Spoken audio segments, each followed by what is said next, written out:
Le corresponde a don Eugenio Serrano Rodríguez esta segunda intervención. Eugenio Serrano es doctor en Historia por la Universidad de Castilla-La Mancha, funcionario del Cuerpo Facultativo de Archiveros, Bibliotecarios y Arqueólogos del Estado, con varios años de servicio en el Archivo Histórico de la Nobleza de Toledo, como jefe de organización de fondos. Actualmente es jefe de la sección de Archivo, Biblioteca y Documentación en el Archivo de la Diputación Provincial de Toledo, consejero numerario y secretario de la Sociedad Toledana de Estudios Heráldicos y Genealógicos, académico correspondiente de la Real Academia Matritense de Heráldica y Genealogía y profesor colaborador en la Universidad de Castilla-La Mancha. Es máster en Archivística y en Humanidades Digitales por la Universidad de Castilla-La Mancha y en Derecho Nobiliario y Premial, Heráldica y Genealogía por la UNED. Posee formación de los grandes patrimonios nobiliarios, cancillerías de las reinas e infantas ibéricas, el papel de las mujeres nobles en sus linajes y la reconstrucción genealógica e identificación heráldica de la nobleza por su largo paso por el Archivo Histórico de la Nobleza. Nos va a hablar sobre honor, nobleza y caridad, Guiomar de Meneses y la fundación del Hospital de la Misericordia en el Toledo bajo medieval. Sin más, Eugenio, tienes la palabra. Muchísimas gracias.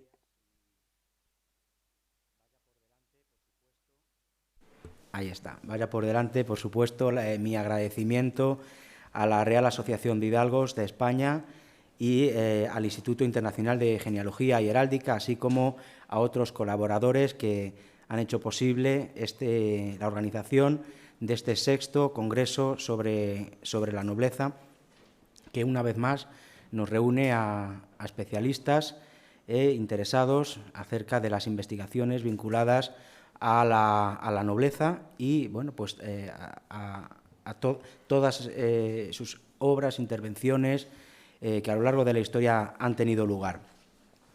Pues bien, yo hablaré de otra Guiomar de Meneses, ya es casualidad, no es la misma que citaba Jaime, la esposa de Jorge Manrique, sino otra Guiomar de Meneses. En Toledo, por cierto, había muchas mujeres llamadas Guiomar de Meneses, se repite este nombre a partir del siglo XV y, como digo, en esta ocasión es otra Guiomar. El título de mi comunicación es Honor, Nobleza y Caridad, Guiomar de Meneses y la fundación del Hospital de la Misericordia en el Toledo bajo medieval. Bueno, pues un tema que creo que está bien traído, sobre todo en un congreso sobre la nobleza, dedicado a los valores en tradición de la nobleza. La caridad, no podemos olvidar, es uno de los valores que ha desarrollado la nobleza a lo largo de los siglos. Pues bien, en pantalla pueden ver en esta diapositiva de presentación, aparte del nombre manuscrito en escritura del siglo XV, en esta escritura cortesana de Guiomar de Meneses, pueden ver a la derecha la lápida de doña Guiomar, de su marido Lope Gaitán y de su hija, que falleció antes que los dos miembros del matrimonio, Juana Gaitán, a consecuencia de lo cual el matrimonio Guiomar de Meneses y Lope Gaitán ya no tuvo ningún descendiente más a quien dejar bueno, pues los bienes que habían acumulado durante su vida. Es una inscripción funeraria que está en el convento de San Pedro Mártir, al que dediqué mi doctorado en su día, con lo cual pues guardo muy gratos recuerdos de aquellos años, ¿no? Pues bien, vamos a ir empezando. El Hospital de la Misericordia en Toledo es una institución dedicada desde hace más de 6 siglos a la labor benéfico-asistencial desde el primer tercio del siglo XV y ha conseguido sobrevivir todos estos siglos gracias al patrocinio nobiliario, puesto que es un ejemplo de los valores humanistas de la nobleza. Se trata este tema, el tema del Hospital de la Misericordia y en general la historia de los hospitales, de un área de creciente interés historiográfico en la historia de las mentalidades, sobre todo en las áreas de historia de la nobleza, de la atención sanitaria y benéfica, la labor asistencial y también la historia de la discapacidad. El objetivo de la ponencia es poner en valor el ejemplo de Guiomar de Meneses y su marido, Lope Gaitán, que era portero mayor del rey, dotando al hospital para contribuir a la asistencia de enfermos no contagiosos en una época en la que la beneficencia pues pertenecía al ámbito privado. Ya a partir del siglo XIX se institucionalizó por ley y bueno, pues se pasó en el siglo XIX a otro tipo de escenario completamente diferente. Otro de los objetivos de esta ponencia es subrayar la importancia del Hospital de la Misericordia como una institución de larga trayectoria, como digo, con más de 600 años de antigüedad, que ha sabido transformarse y adaptarse a diversos cambios políticos, administrativos, acaecidos tanto en el país como en la propia ciudad de Toledo. La base de este trabajo es el propio fondo documental del hospital al que hago referencia en esta diapositiva, un fondo documental importante cuya ubicación está en la Diputación Provincial de Toledo, lugar donde me encuentro trabajando en la actualidad. Forma parte el archivo de los fondos medievales heredados por parte de la Diputación Provincial al asumir en su día, ¿no?, las competencias benéfico-asistenciales que se proporcionaban en la propia ciudad.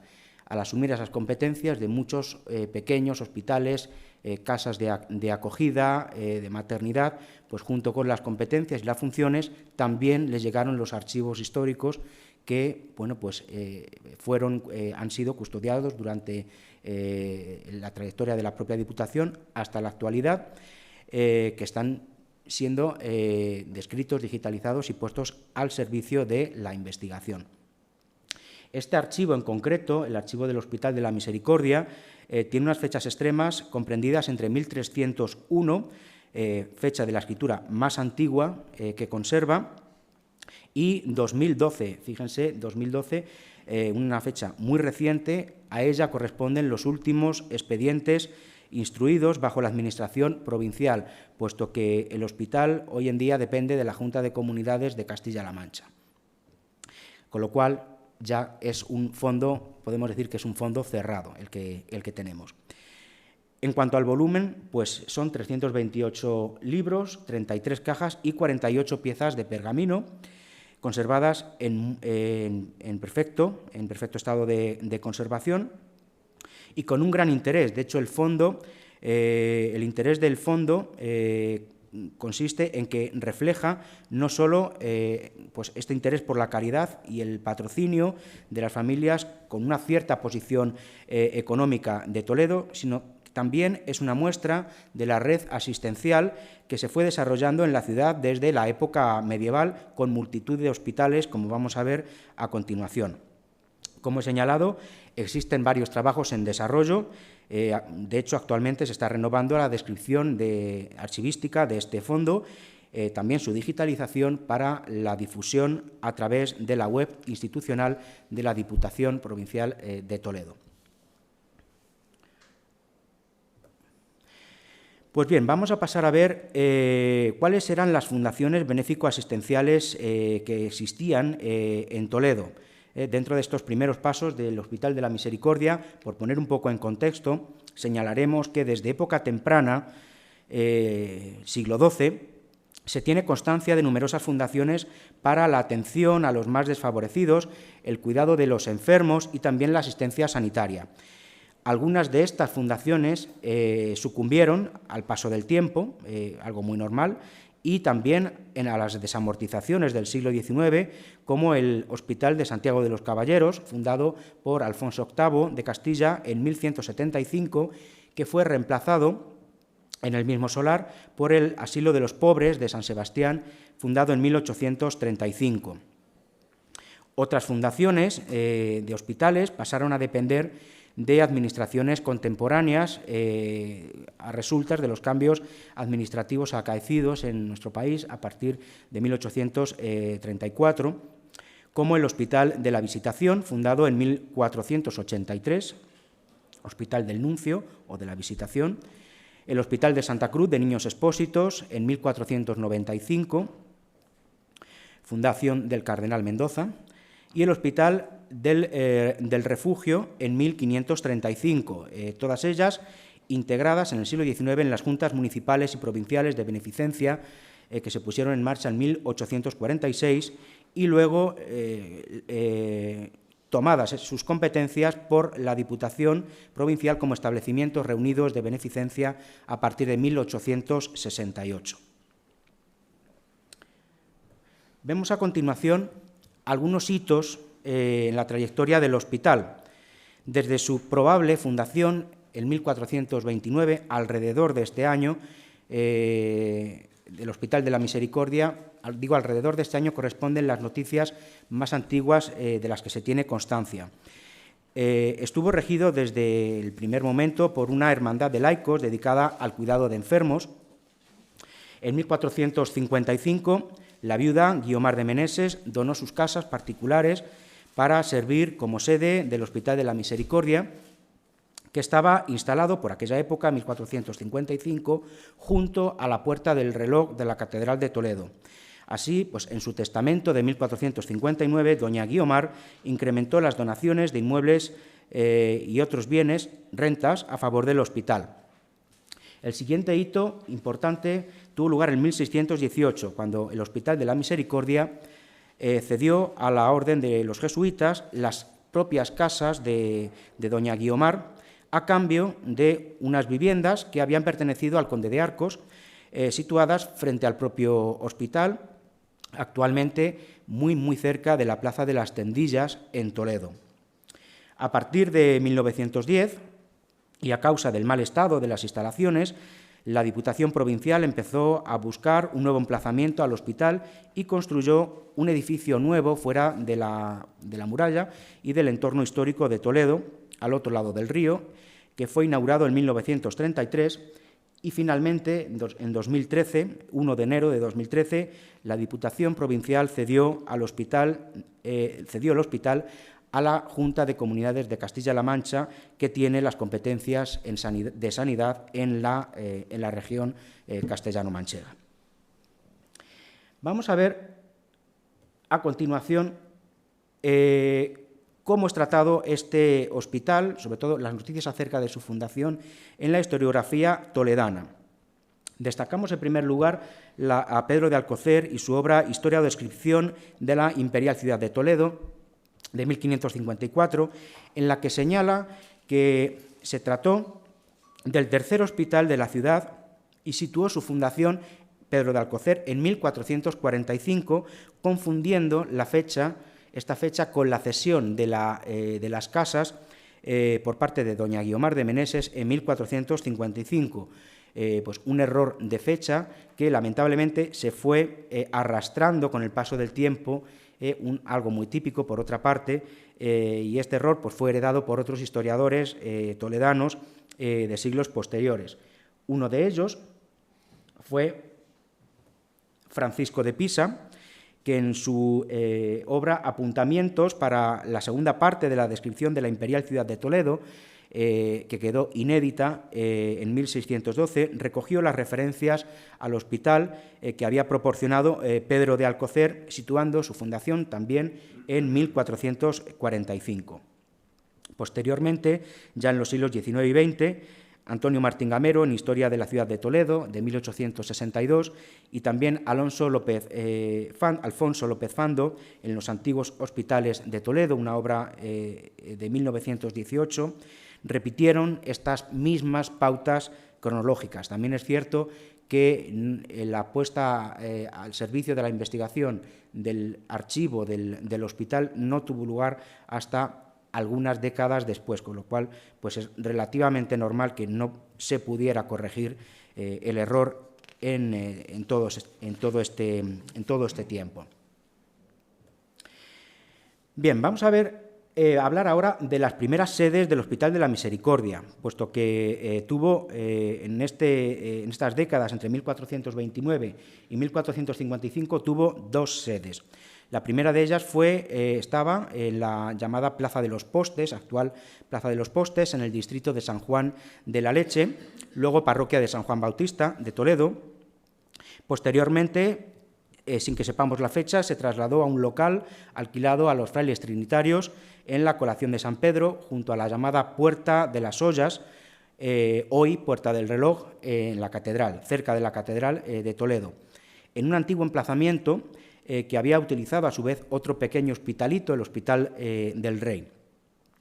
En 1455, doña Guiomar cedió las casas al hospital, las casas de su morada, en la Colación o el barrio de San Román, formadas por varios cuerpos de casas que incluían también un oratorio privado. En 1618 el hospital cedió a los jesuitas las casas del establecimiento a cambio de otros inmuebles comprados por los frailes al conde de Arcos y situados al frente del hospital.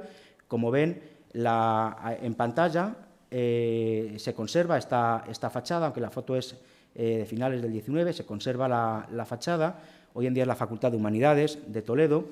El plano ha sido bastante remodelado por dentro y la planta de la parte izquierda de la pantalla, quería decir, y el traslado se produce desde un lado de la calle a otro, como ven, al número 4, es la cuarta sede que tuvo el hospital. Y en 1933 tuvo lugar este traslado fuera del recinto amurallado, como ven, un hospital mucho más grande al otro lado del río. Hablemos a continuación de doña Guiomar, fundadora, entrecomillado,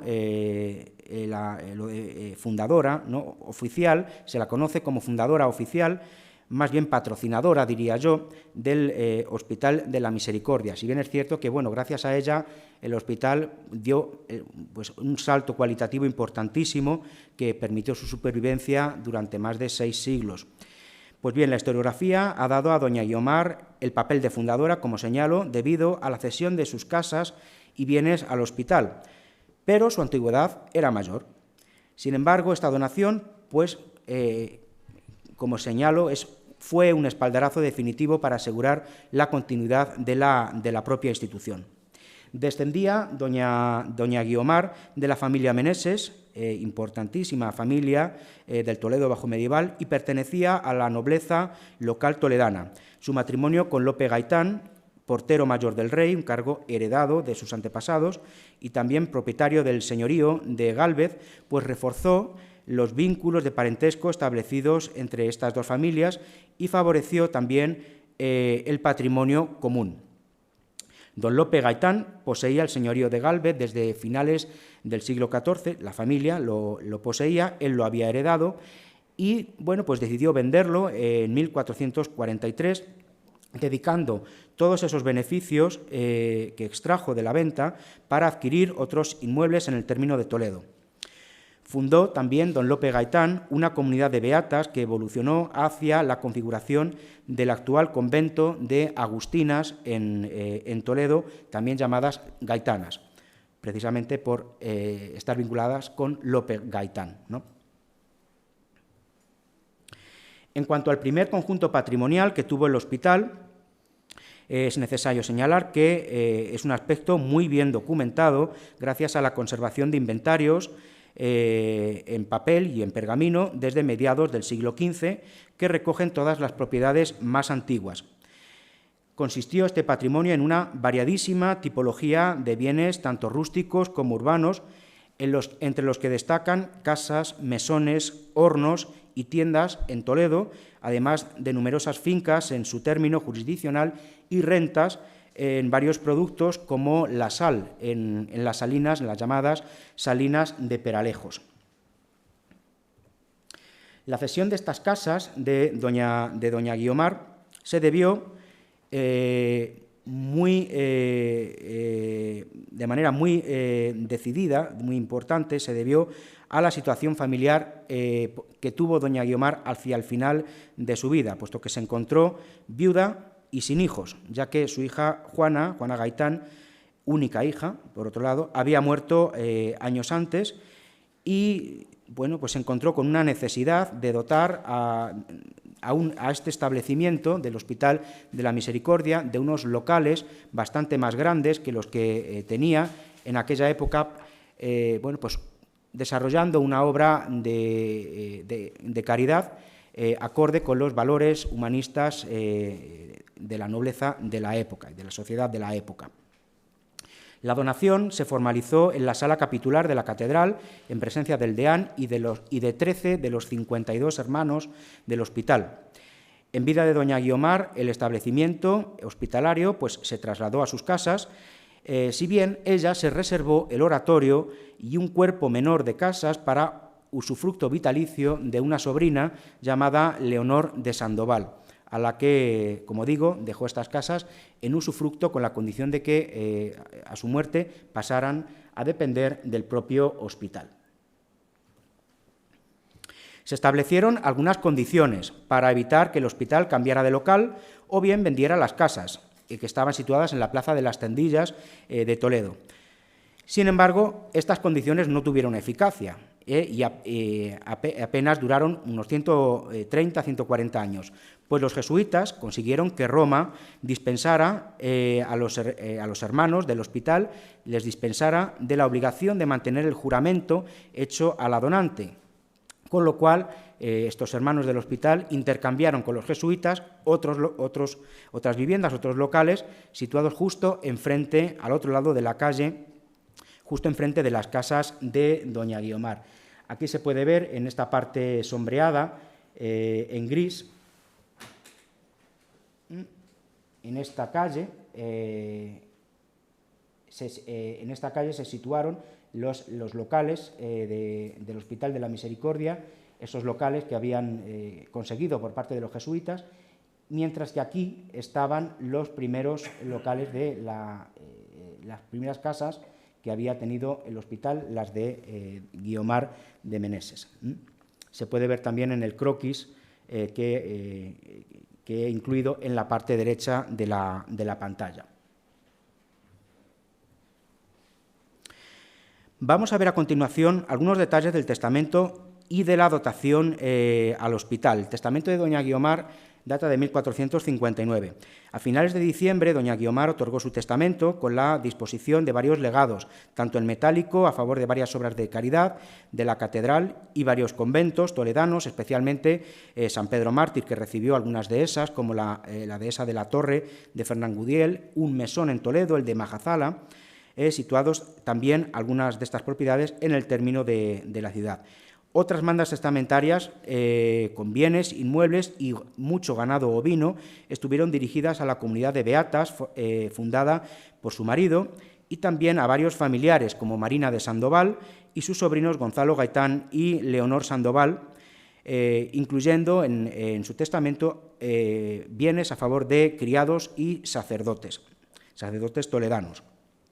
El legado testamentario a favor del hospital consistió en las propias casas donde habitaba doña Guiomar, que incluían también bodegas, corrales, molinos y batanes llamados de la Solanilla, en la ribera del Tajo, fincas y dehesas como Valdecolomba, Bujazadán y gallegos en los actuales términos municipales de Recas y Yunclillos, además de rentas, tributos y fanegas de sal, como digo, en Peralejos. Aquí tienen algunas muestras, ¿no?, de este magnífico archivo cuya parte del siglo XV se conserva en muy buen estado de conservación. El crecimiento patrimonial del hospital a lo largo de los siglos XVI al XIX fue espectacular. La fuente principal para su investigación es el libro Becerro de 1737, así como otros libros de registro de inmuebles y rentas con numerosísimas escrituras de compraventas, censos, tomas de posesión y testamentos a favor de los hermanos del hospital. El crecimiento se caracterizó por una diversificación de los bienes que llegaban al hospital por distintas vías: las compras, donaciones, recepción de vínculos y mayorazgos que habían quedado sin propietario, y también la fundación de memorias y capellanías. La explotación de los inmuebles rústicos y urbanos fue típicamente la cesión en arrendamiento. A partir de contratos, el hospital tenía un rendimiento económico arrendando estas propiedades para, sobre todo, la explotación agraria. Así, en el siglo XIX, nos encontramos con que varios decretos gubernamentales acabaron con esta trayectoria, ¿no?, de acumulación patrimonial y obligaron al hospital a vender ciertos bienes. A partir de 1836, las juntas de beneficencia liquidaron este régimen de patronato particular. ¿Cómo vamos de tiempo, don Manuel? ¿Bien? Pues te quedan un cuarto de hora. Bien, vamos bien. Bueno, pues abordamos a continuación una parte de la ponencia dedicada al gobierno del hospital. Dejamos atrás el patrimonio, vamos a ver cómo se organizaba el hospital y en base a qué documentación, a qué ordenanzas se establecía el orden y este gobierno de la institución. Las ordenanzas y las constituciones, como digo, son los dos documentos que rigieron los destinos del hospital a lo largo de la época medieval y del antiguo régimen. Como hermandad de laicos, el hospital se rigió desde su fundación por sus propias ordenanzas y constituciones, que conservamos en varios testimonios escritos. En primer lugar, tenemos unas primeras ordenanzas del hospital cuya fecha se desconoce, si bien estuvieron redactadas a mediados del siglo XV. Revelan, por otro lado, una organización jerarquizada, muy bien organizada, que prueba un funcionamiento avanzado de esta institución benéfico-asistencial. Posteriormente, en 1588, estas ordenanzas sufrieron una modificación que fue aprobada en un nuevo texto en tiempos del cardenal arzobispo de Toledo, Gaspar Quiroga, y en 1628 tenemos los últimos cambios introducidos en las constituciones, aprobados por el cardenal infante don Fernando de Austria, también arzobispo de Toledo. Las posteriores regulaciones ya pertenecen a época en la que el hospital pasó a depender de la Diputación Provincial. ¿Cuáles eran los cargos, oficios que pues regían este funcionamiento del hospital basándonos en las ordenanzas primitivas, las del siglo XV? Pues bien, vamos a ver algunos de ellos. En primer lugar, en estas ordenanzas es necesario decir que se señala la denominación de Hospital de la Misericordia como nombre original del establecimiento y, cito entre comillas, al servicio de Dios y de los pobres y enfermos, reconociendo como propias las casas donde se hallaba, que habían sido cedidas por doña Guiomar para tal fin. Se establece un número de 52 hermanos del hospital, siendo todos ellos varones, con posibilidad de recibir a un máximo de hasta 10 mujeres devotas. Las vacantes se cubrían inmediatamente, cuando se producían, con un candidato que debía ser elegido por mayoría simple, en voto secreto, por el resto de hermanos que se reunían en cabildo general y debía jurar el candidato electo sobre las ordenanzas del hospital. Los hermanos del hospital que desempeñaban oficios debían ser elegidos según su adecuación el domingo antes de Navidad y el cargo era desempeñado durante un año. Cada uno de los 52 hermanos estaba obligado a servir en el hospital durante una semana al año, llevándose un control estricto del cumplimiento del servicio. En cuanto al salario que recibía cada oficial, pues era abonado por el mayordomo, y estaba estipulado en las ordenanzas procediendo de las rentas y propiedades del hospital. No obstante, pues este salario podía ser aumentado o disminuido en función de la situación económica por la que atravesara la institución en cada momento. Los contadores se encargaban de, como su propio nombre indica, de tomar la cuenta a los mayordomos. Los visitadores, por otro lado, revisaban el estado de los inmuebles, propiedad del hospital, dentro y fuera de la ciudad, y ordenaban las reparaciones necesarias. También estaba a su cargo la llevanza de un inventario al efecto, en el cual pues, se iban incorporando los bienes nuevos que asumía el hospital. Los capellanes servían las capellanías del hospital con una misa diaria, celebraciones de memorias fundadas y otros oficios divinos. También corría a su cargo la administración de sacramentos a los enfermos, sobre todo in articulo mortis, y proporcionar la extremaunción cuando era necesario. La función del mayordomo era, sobre todo, cobrar las rentas del hospital, tanto en especie como tributos, rentas, pagar el salario a los oficiales y proveer de aquellos productos necesarios en la botica y en la despensa, en colaboración, en este caso, con el despensero de la institución. El cometido que tenían 6 diputados, representantes del hospital, era supervisar cuestiones como las visitas a los enfermos, tomar la cuenta del gasto continuo del hospital, también controlar las desviaciones en el gasto que tenía a su cargo, y también estaban a cargo estos diputados del régimen disciplinario de los oficiales. Por otra parte, la gobernación, el orden y la limpieza de las casas del hospital estaba a cargo del casero, del llamado casero, que atendía las necesidades diarias de los enfermos y de las beatas. Cada semanero o selmanero, como también se les cita, y había 52, se encargaba del gobierno del hospital en su semana correspondiente del año y a él se le debía plena obediencia. También figuraban médicos o físicos que se encargaban de la visita a los enfermos, del diagnóstico de su dolencia y de la aplicación del tratamiento adecuado. Un cirujano podía realizar curas a llagados y heridos, y también había sangradores y los llamados maestros de torceduras que se encargaban de cuestiones relacionadas pues, con los huesos, ¿no? de las torceduras. Por su parte, el boticario suministraba los remedios adecuados desde la botica.